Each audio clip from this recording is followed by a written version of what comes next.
Olá, meus amigos, tudo bem? É um prazer estar aqui mais uma vez, nesta semana tão especial que é a Semana Santa. E eu estou feliz em poder, cada dia, estar junto com você, com a sua família, para participar dessas meditações tão importantes, não é mesmo? Espero que você esteja gostando e espero que Deus esteja abençoando a sua vida com esta programação especial dessa semana.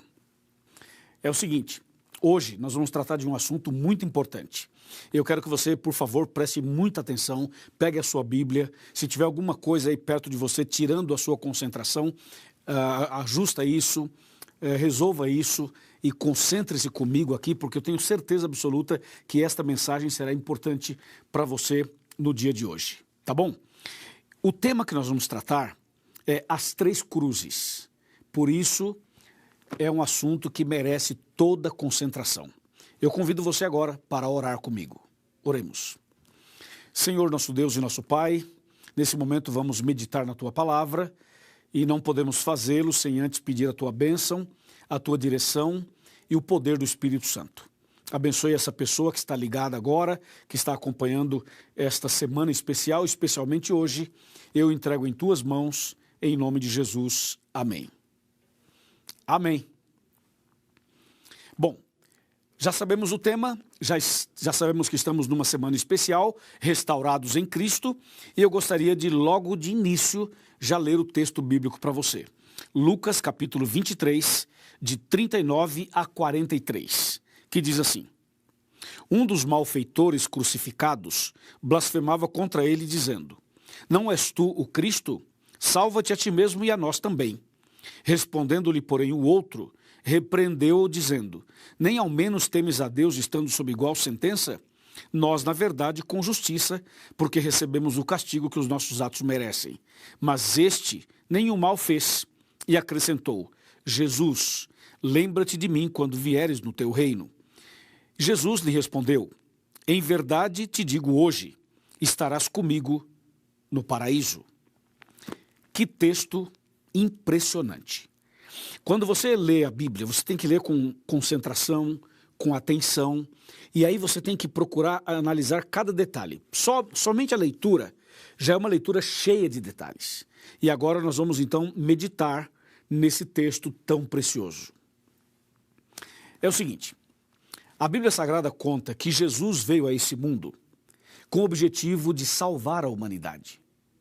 E a única maneira de salvar todos nós seria através da crucificação dele naquela cruz.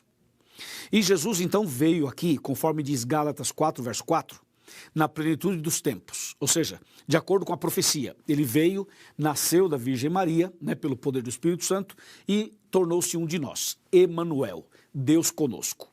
Então Jesus viveu aqui na terra 33 anos e meio.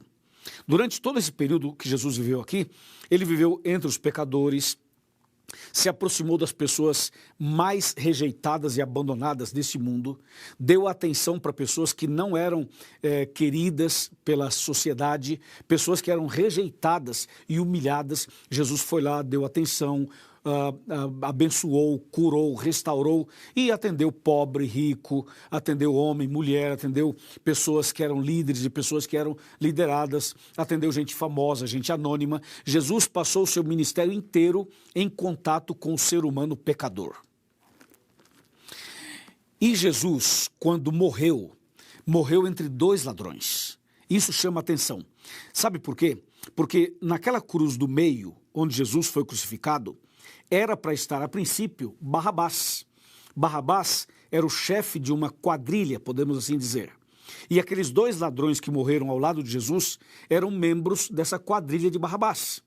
Só que Jesus foi preso, julgado e condenado de última hora. Então, o que eles fizeram? Libertaram Barrabás e colocaram Jesus no lugar dele. Inclusive, a cruz que Jesus carregou e na qual ele foi crucificado não era a cruz de Jesus, era a cruz de Barrabás. Era a cruz de outra pessoa, que também representava a minha cruz e a sua cruz. Então Jesus morreu naquela sexta-feira à tarde, no Monte do Calvário, entre dois ladrões. Portanto, em cima do Monte do Calvário haviam três cruzes. A cruz da direita era a cruz onde estava um homem que se conhece por documentos históricos como Dimas. E o outro da cruz da esquerda, alguns acham que o nome dele era Gestas. Então, esses dois eram os dois ladrões. E Jesus, que estava na cruz do meio, morria pelos dois e morria por toda a humanidade. Então, nós poderíamos colocar assim, a cruz de Dimas, ou seja, o próprio Dimas, que foi o ladrão que se arrependeu, esse morreu para o pecado. Do outro lado, o Gestas, o que não se arrependeu, morreu no pecado.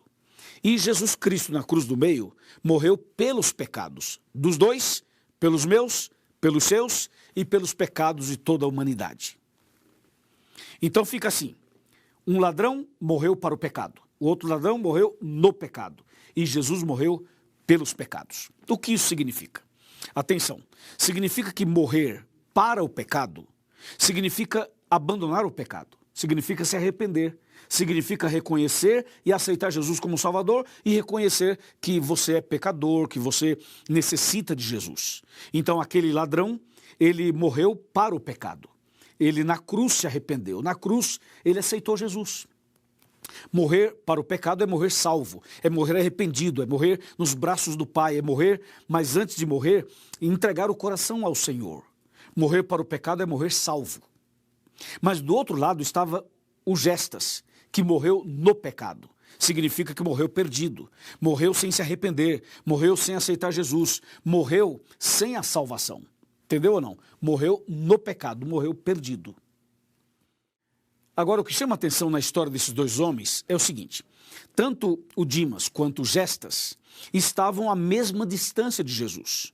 A distância dos dois, porque um estava numa cruz, o outro estava na outra, e Jesus na cruz do meio, a distância dos dois em relação a Jesus era a mesma. Outra coisa, os dois ouviram a mesma mensagem de Jesus, porque na cruz Jesus pronunciou suas últimas palavras, e eram palavras fortes, eram palavras poderosas, eram palavras que converteriam qualquer pessoa.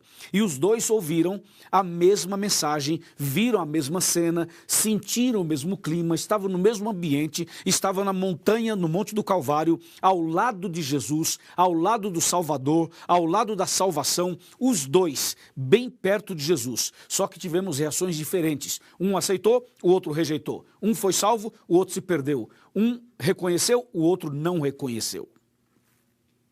Por que será que isso acontece? Por exemplo, agora eu estou falando para você e juntamente com você falo para muitas pessoas. Por que será que tem tantas pessoas me ouvindo agora, mas vamos ter decisões diferentes?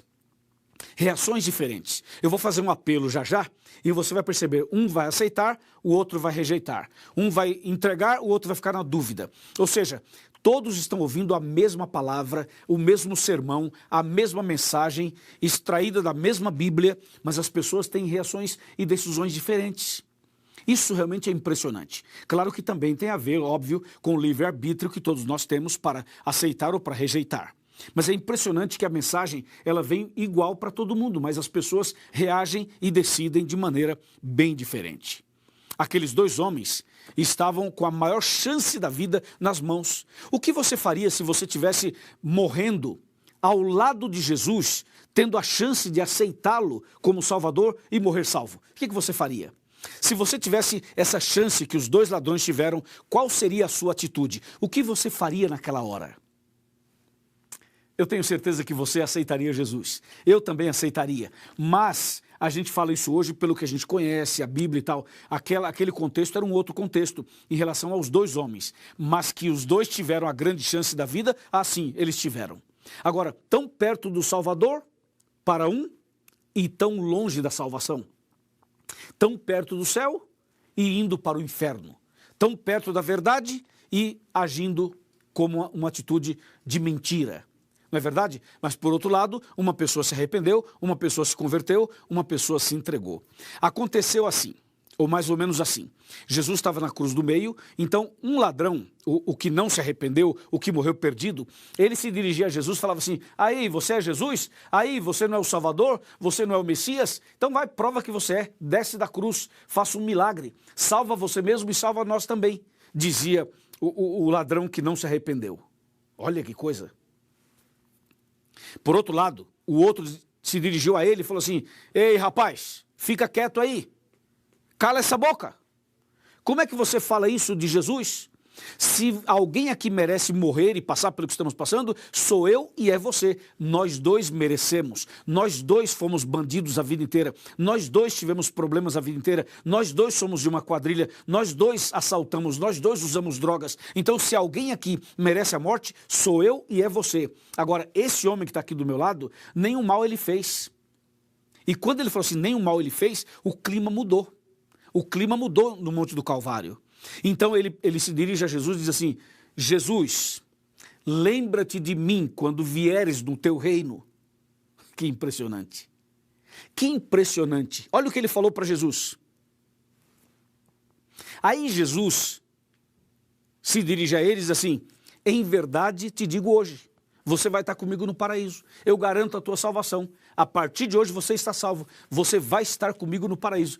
Que coisa incrível, não é? Aí eu pergunto, então a salvação é tão fácil assim? Você na última hora fala assim, Jesus, lembra-te de mim quando vieres no teu reino, e Jesus fala, ok, está garantido a tua salvação, beleza, vai para o céu, fechou, tudo resolvido. É assim?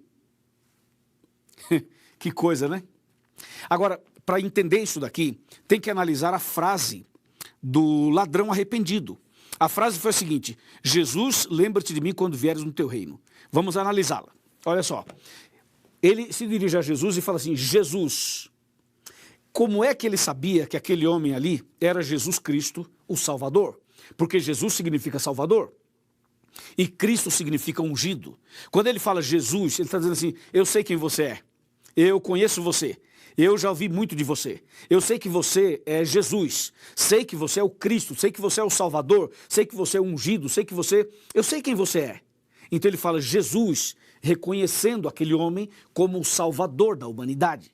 Daí ele fala assim, lembra-te de mim. Quando ele fala lembra-te de mim, ele está dizendo assim, eu não mereço, eu sou pecador, eu sou um ladrão, eu sou um malfeitor, eu sei quem eu sou. Mas por favor, Jesus, você pode lembrar de mim? Não esqueça de mim, por favor. Eu não mereço, mas eu te peço misericórdia, lembra-te de mim.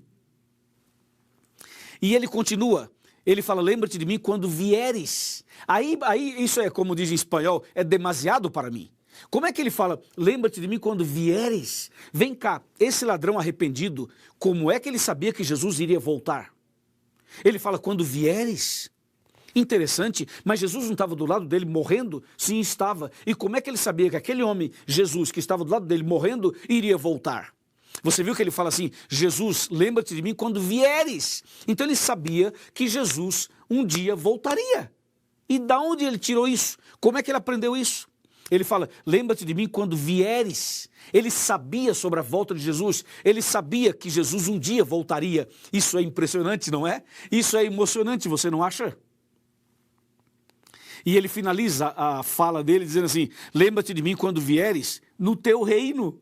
Então veja, meu amigo e minha amiga, quando ele fala quando vieres no teu reino, ele está reconhecendo que Jesus é rei, que Jesus tem um reino. E se Jesus tem um reino, obviamente que Jesus é rei. E não é rei qualquer não, é rei dos reis, senhor dos senhores. Você entendeu que a frase que aquele ladrão arrependido disse a Jesus não era uma frase qualquer, era uma profissão de fé, era um voto batismal. Você percebeu que aquela fala dele era uma fala profunda, impactante, impressionante? Não é mesmo? Ele falou claramente, Jesus, lembra-te de mim quando vieres no teu reino. Isso foi tão sincero, tão verdadeiro, que tocou o coração de Jesus. E Jesus viu a sinceridade dele e respondeu imediatamente, disse, meu filho, eu te dou a minha palavra hoje, eu te garanto hoje, você está salvo. Você vai estar comigo no paraíso, e garantiu a salvação dele. Aleluia! Deus seja louvado por isso. Não é maravilhoso isso? Então significa que você e eu também podemos nos arrepender. Podemos nos arrepender hoje. E existem pessoas que vão se arrepender no último instante, perto da morte, e serão salvos também. Por isso, meu amigo e minha amiga, Jesus morria pelos pecados dos dois e pelos pecados de toda a humanidade. Agora eu quero fazer uma colocação para você. Você viu que há chance de salvação para toda e qualquer pessoa que se arrepende?